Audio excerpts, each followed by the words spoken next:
લઈ જાઓ.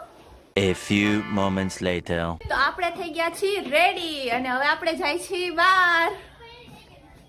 તમારે આવવાનું એ બોલતાય નથી એક કઈ બોલો.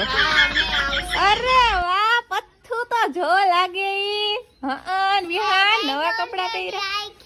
ઓ માય ગોડ તને બહુ ગમે હે કા ડાયનાસોર તો. હાલો જાવું હે ને વિહાન? હાલ હાલો મિત્રો આપણે જઈએ ત્યાં જઈને બતાવું તમને લોકોને. ઓકે હે ને કોમલબેન ને નથી લઈ જતા એમને એક્ઝામ છે પણ વાંચતી નથી પણ તોય નથી લઈ જાવી. કેવી આવું મારી આવું આમ આમ છાની મુની વાંચવા બેસ જા હાલ નથી લઈ જાવી મારી બુક ને અહીંયા આવતા ને બતાવું આમ જો આ મારી બુક પડી ને હું આઈ રહી હું વાંચતી હતી અત્યાર સુધી. આ તો તમે જાઓ વાંચતી